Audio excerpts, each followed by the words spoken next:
All right, guys. Last Zoom for the year. Who would have believed it?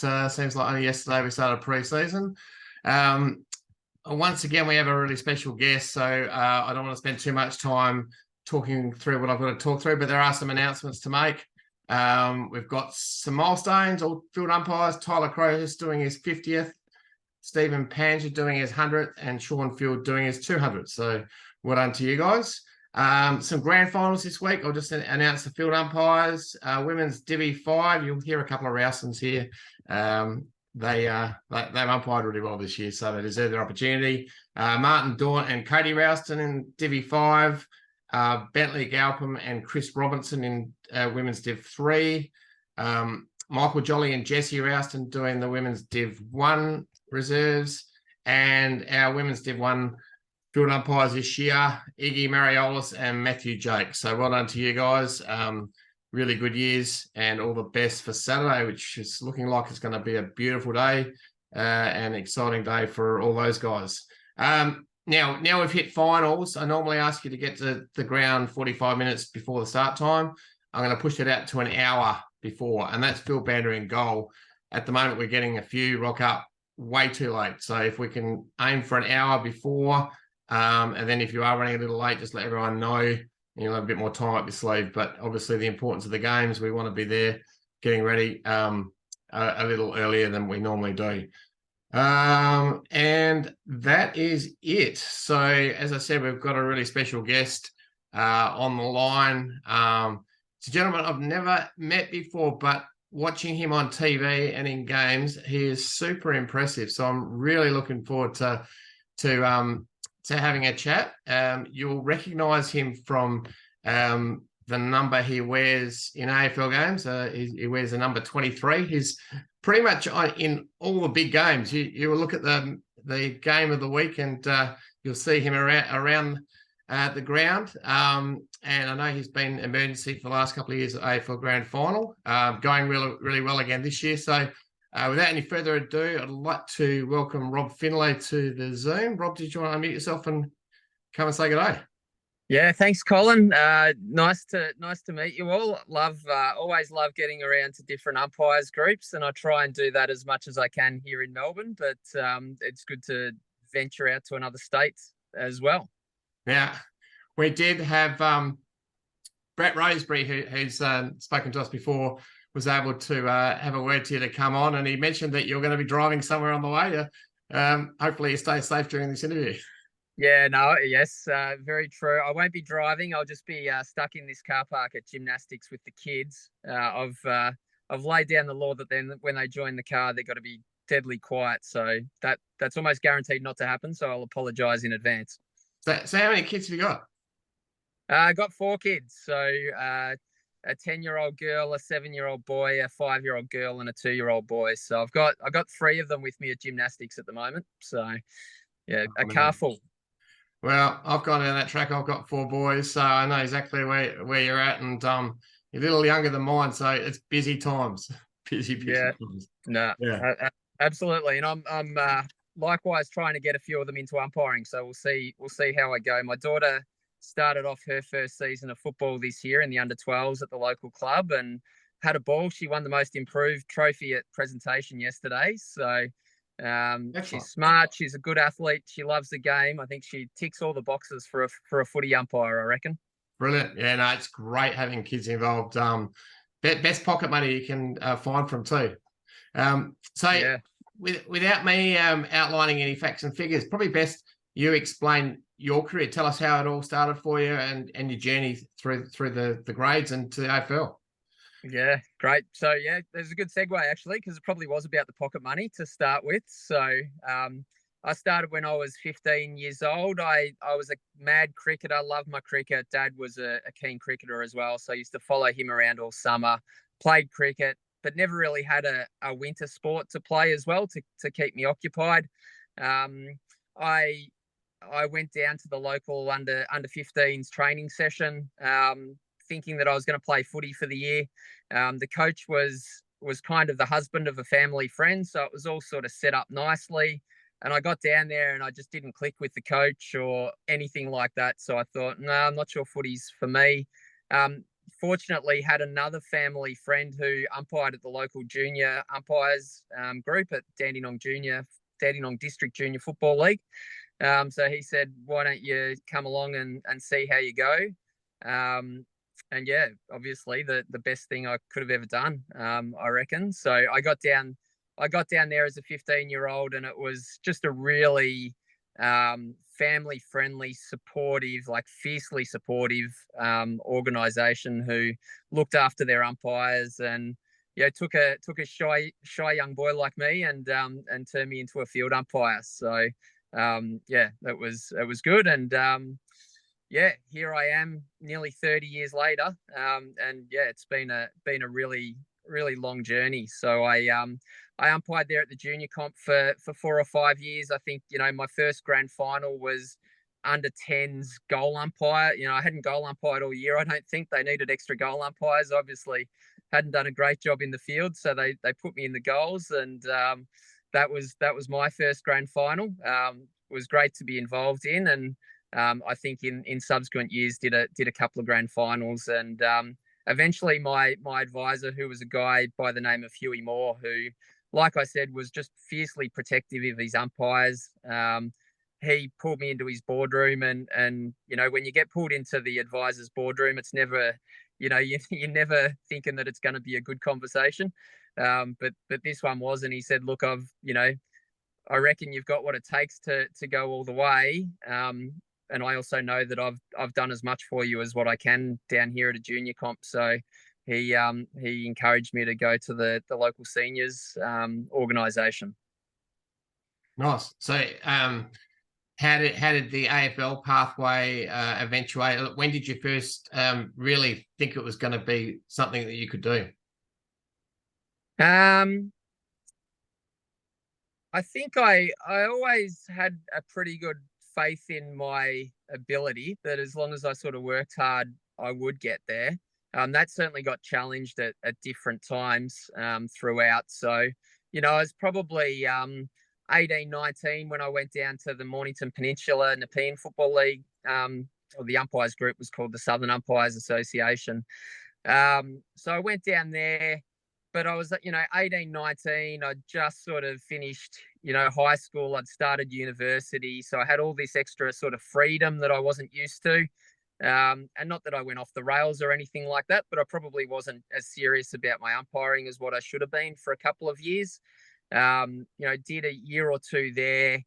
I think I might have done an under 18s Division 2 grand final, and I never got into the seniors or anything like that.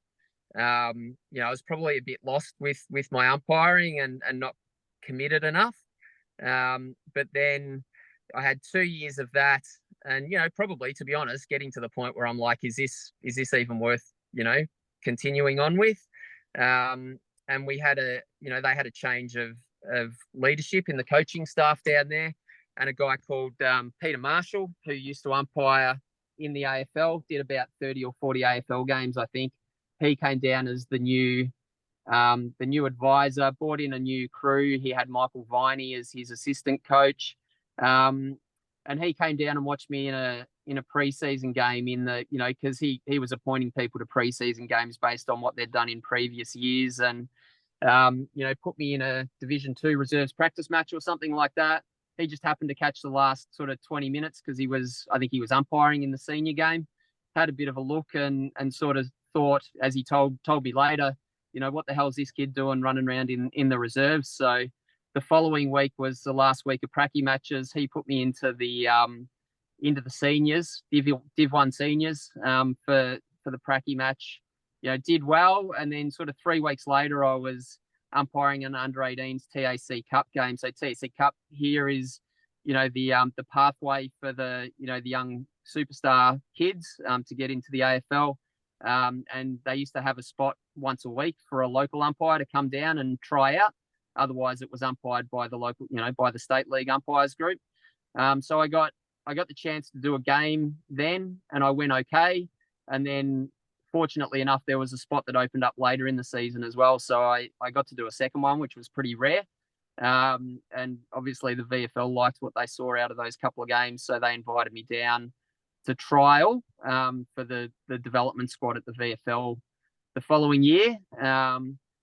And yeah, they left me hanging. Me and Michael Jennings, who's currently the AFL head field umpires coach. We followed a very similar pathway. We trialled at the VFL together that year.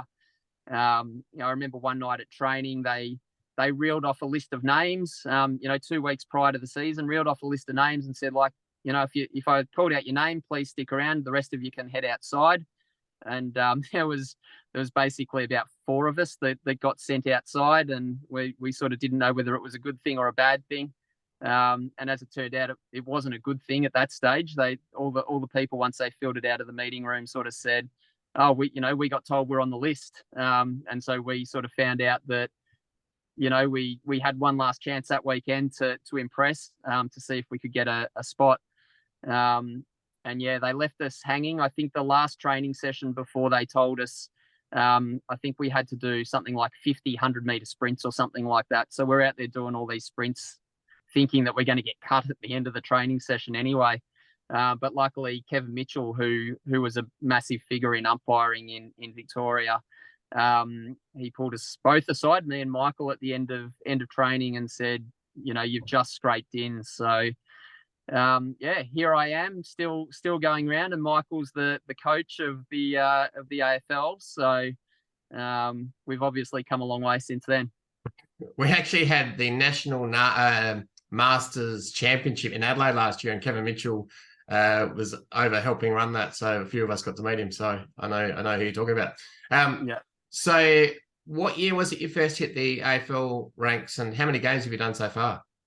Yeah, so it was a bit of a journey through the VFL for me. Like I said, I was always sort of quietly confident, and I had this sort of career plan mapped out that I would, might take me, 3 or 4 years to work myself through the development squad and onto the senior squad and get a grand final and move on to the AFL.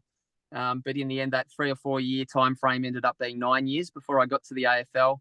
I was again really lucky that I was probably also getting to the point where I was wondering whether it was going anywhere, and I was probably getting close to retiring at that point. And then 1 year I sat the bench for the VFL grand final, and I sort of thought, look, I'll give it 1 more year. And I turned up in the preseason that year, and Kevin Mitchell pulled me aside on the some night in training in February and said, the AFL need an extra rookie this year. And they've invited you to go along and see if you can pass the 4K time trial and see how you go. And so, that opportunity really came from nowhere. And I went down to the police academy where they were doing their time trials, and the rest of the group had already done their 4K time trial. So I was basically there to do it all by myself, which was a bit daunting. The whole group were there to do their final time trial, which was basically very, very easy. I think they had to run 10 80-meter sprints in 16 seconds each or something. So it was easy for them. They ticked that off, and I started my time trial, and it was 10 laps of the athletics oval, and sort of every lap there was 1 or 2 extra AFL umpires that would join with me and pace me.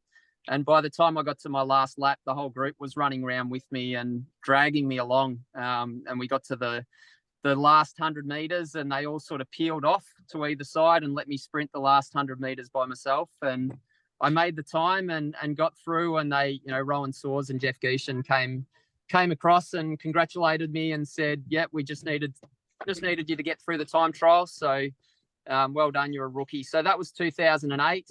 I got to know. It was really a really good introduction, an easy introduction into the AFL, because I got to know the coaches, the umpires, got to sit the bench for games and understand how things happened. And it just made me really, really comfortable in that environment. And I managed that year, I guess, with that extra inspiration and the education that I got from the AFL, I was good enough to get the VFL grand final that year. And that was 2008, and 2009 was my debut. And now I think 15 years later, I've done about 330 games. Yeah, nice, fantastic. We're one of the only umpiring groups, I think, in Australia that still does a time trial. We do it just mainly for our Div 1 guys. Only a small number of the guys really have to achieve a benchmark. What was your 4K time? Can you remember? Well, that particular one, I think I had to run it in 14:20, and I think I ran it in about 14:07 or something like that. I think my best got down.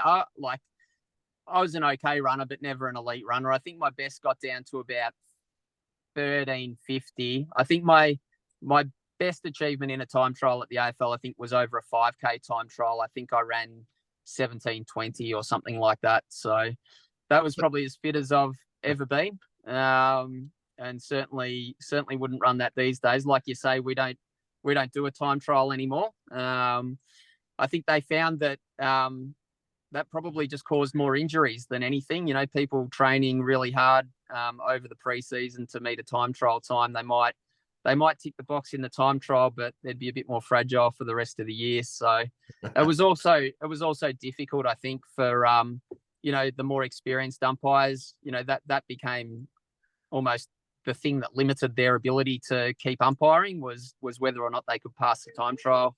I remember Steve McBurney, when he was going into his last year of umpiring, he basically trained for 80 days straight because he knew that if he did anything less than that, he wouldn't have made the time trial for that last season. So I umpired a VFL game once with Darren Goldspink because he hadn't passed the time trial. So, for me, it was a thrill to umpire with someone like Goldie. I'm not so sure that he was all that keen to be running around Coburg in a VFL game on a Sunday afternoon, but great experience for me. But yeah, now we've got the benefit of, people like Simon Meredith, who is just an absolute fantastic decision maker, communicator, match manager, can bounce the ball.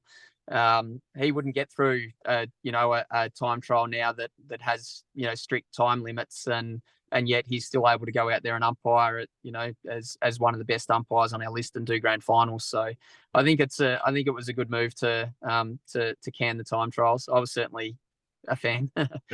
Yeah, no, I understand that the whole issue. We've introduced 3 umpires into a couple of games each week in Div 1. For all the rest of our games, we've got 130 games each week. We're only talking 5 games, and we now do a couple with 3 umpires, so the time trial doesn't mean anything for those. But anyway, that's another topic for another day. So you've umpired a lot of footy. As I said before, you're always in the big games. What are some of the highlights of your AFL career so far?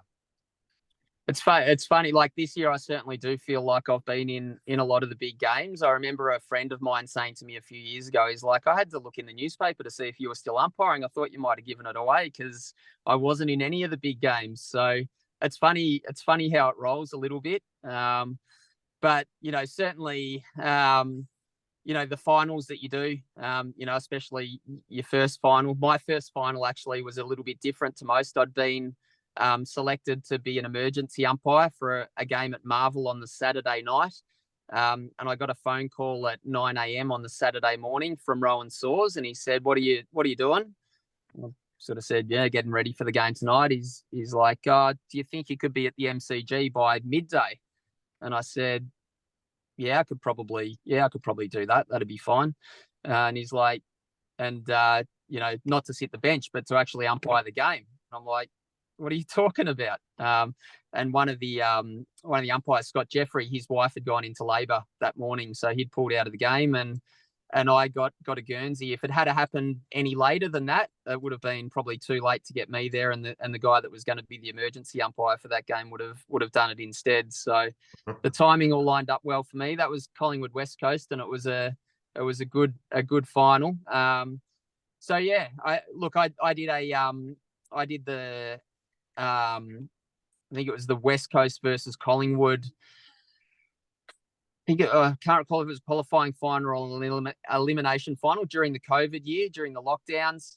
We headed over and had to stay in quarantine in Joondalup for a week beforehand. And, we went and did the game, in front of a massive crowd at Optus Stadium. And Collingwood had a belter of a game and managed to get over the line by 6 points or something like that. So yeah, massive underdogs. Massive underdogs. Yeah, they were. So that, from a finals perspective, there's that one. I had a couple of finals in the last couple of years at the Gabba as well. So I had a Bulldogs versus Brisbane final that went down to the wire. I remember it was seesawing. There were so many lead changes in the last quarter.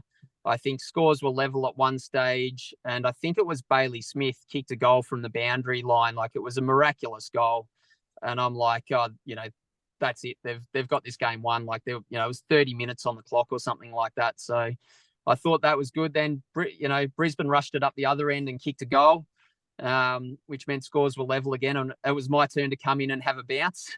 And so I was a bit toey. I think I'd had one recall earlier that quarter.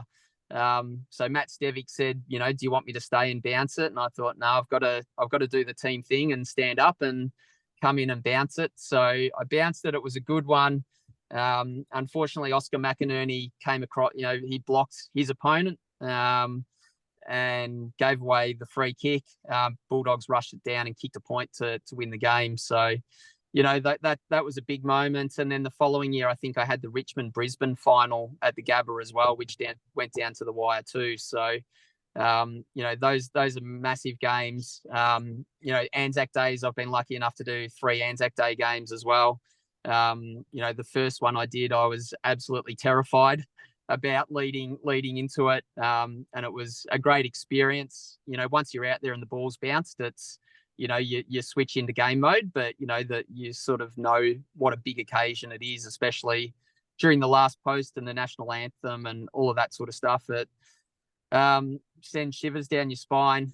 And then things like this year, I think it was the Port Adelaide Essendon game when Dan Houston had a kick for goal from 60 meters or 55 meters to win the game, and I was down there in the pocket as the ball went through, and I wasn't sure whether it had quite cleared the line or not, but obviously you saw the most of the Port Adelaide players that were on the line knew, so they were sort of bolting towards him, and that was a massive, just an unbelievable kick to win a game of football. So there's been a lot of great moments over the years. So one of the things that really strikes me about you is your composure. You always look so calm out there. Is that what it's like deep down, or you just hide it? You hide it well. Yeah, I think for me, most of my nerves are probably pre-game and in the week leading up to it. That's when you get the time to sort of stop and think about what ifs and worry about what might happen and all of that sort of stuff. And I've often got to catch myself and say, look, don't worry about it now. You don't have to worry about that now. Just focus on, being present and worrying about what you're doing. And then I think once you get out into the game, it's almost the closer the game is, the more in the zone I am. Like, it just lifts your concentration. So you really are in the moment and not thinking about the outcomes. And I think that helps the composure. And, at the end of the day, I think I keep trying to tell myself my philosophy is like, it's not about me. It's about, the game's there for the fans. That's why we have a job. And, you want to make sure the fans get the outcome that they seek, which is basically just that the players decide the game, nothing that the umpires do. So, I kind of, that's what I'm telling myself. Certainly, when you've got the ball in your hands for a bounce with a minute to go and scores level, and the crowd's making a lot of noise. Now I keep telling myself, touch wood, I've never missed one of those bounces. So history's on my side. So I think I get a lot of people telling me that about composure, and generally those big moments, the composure's not a problem. Sometimes it can be the sort of the games where it's a bit more of a blowout, or might be in front of 10,000 people at Giant Stadium or something like that, when you don't have the crowd lifting you, and it can be a bit harder to sort of maintain that concentration to the level that you need to. So one of the things someone mentioned to me recently, we've been fortunate to speak to a number of the AFL umpires in the last few years on these Zooms, because Zooms are great for being able to connect. Someone mentioned to me, every AFL umpire we've spoken to is so well spoken. They present themselves so well. I'm assuming that's just a part of why you get to the AFL level is communication. Are there things that you guys do to work on your communication to make yourselves as good as you are, or do you think that's just part of the criteria for becoming an AFL umpire? Yeah, I think it's probably a bit of both. I think you probably don't get to that level as an AFL umpire unless you've got a certain level of skills. But even once you get to the AFL, because we're only mic'd up occasionally when I was umpiring VFL football, like the match of the week. But then once you're at AFL football, you're mic'd up permanently. And I certainly know from Rowan Saws gave me some pretty good feedback early on in my career after just a game or two that, he found I used to shout at the players, rather than talking in a more composed voice. So that required a bit of practice, I think. And still sometimes you do find yourself slipping into those habits a little bit. But yeah, I think we also get lots of opportunities over the years to talk at these sorts of events or present to the group, where we just get a lot of sort of experience and exposure that most people don't generally get. So yeah, that's probably got a bit to do with it. Now, Brian Taylor tends to go on and on and on about the same type of thing. He's entertaining, but there was a game I was watching this year, and he banging on about the fact that you are, I think it was a rocket scientist or something, and went on and on and on about that. So what do you do for during the week, and are you a rocket scientist, or what is it you do? I once had so in about my third year, I think, Channel 7, they must have got the word that Rob Finlay's a rocket scientist or something. So they wanted to come out to my workplace and do an interview. And so they did that. And I remember my the director at the time, who probably could lay claim to being a rocket scientist himself, sort of came to me and he said, now they're probably going to go with the rocket scientist angle. He said, I know that you're not a rocket scientist. He goes, but you might be tempted to sort of go along and laugh along and all that sort of stuff. He's like, but can I ask that you don't? Because that'll be a bit disrespectful to all the rocket scientists that we do have in this building. So I tried to have a happy medium there, but yeah, definitely not a rocket scientist. I did study aerospace engineering, so there's sort of a little bit of similarity there between the two, I think. And so yeah, still working for a company called BAE Systems, who are a defense contractor company. And like I said, when I do those Anzac Day games, it's pretty special for me because it sort of brings together that work that I do in the defense field as well as footy as well. So, but yeah, BT, I get along with BT pretty well. He's often, when he's broadcasting the game, he'll often just be standing out there on the field like an hour beforehand, just surmising what's going on out there, and I'll always go up and say good day to him, and that's probably served me pretty well over the years. He's looked after me a little bit, so yeah.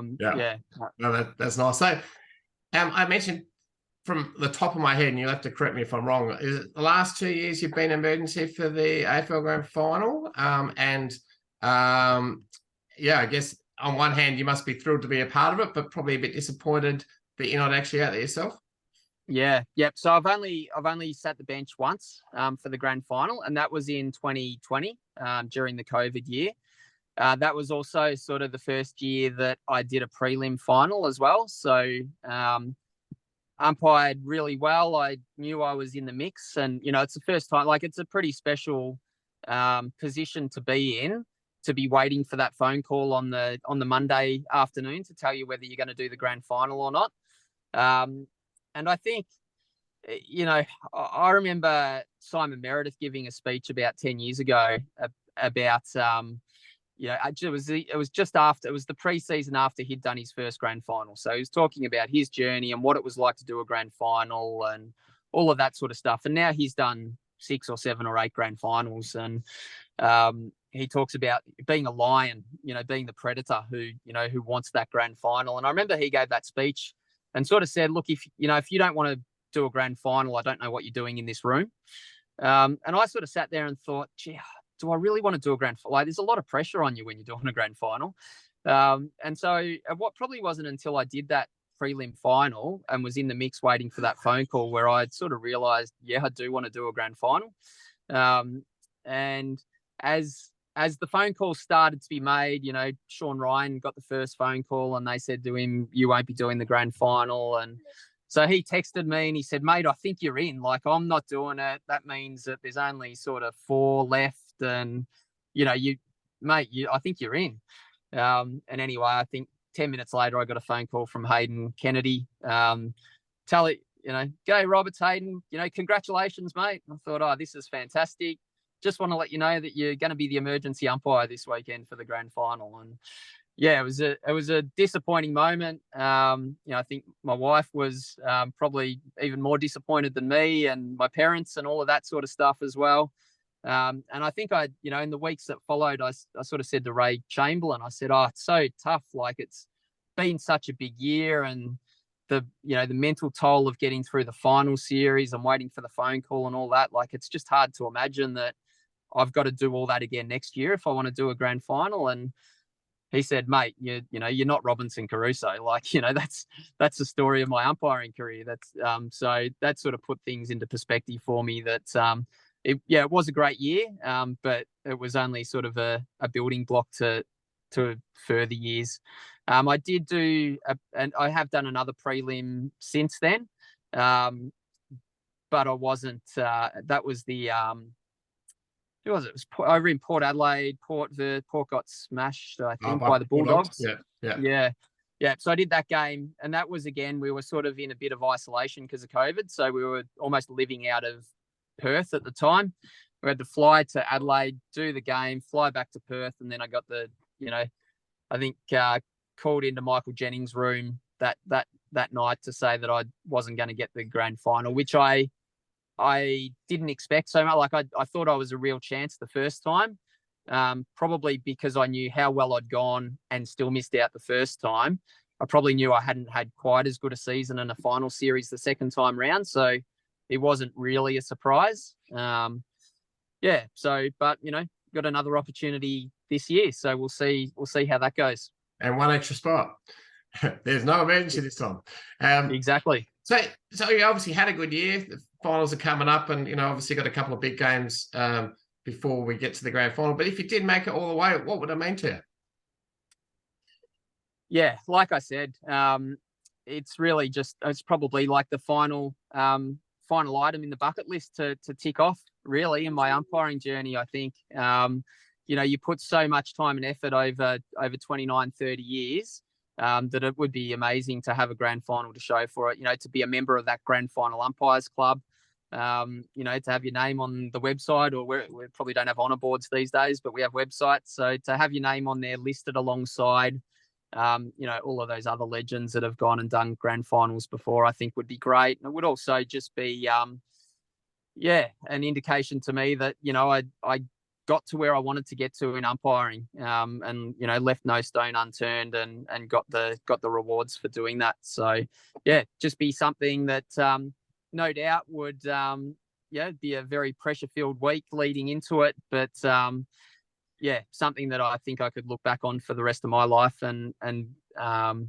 feel a great sense of accomplishment for. And I think maybe even more importantly, I know all of my, from that first coach I had, Huey Moore, to all of the coach, Peter Marshall and Kevin Mitchell, and every coach that I had since, I think they'd love to sit back there on grand final day and see me out there and know that they've played a significant part in getting me there. So I think I'd love to do that so that they could have that sense of satisfaction. And then my family as well, my parents drove me everywhere when I first started umpiring for 3 or 4 years.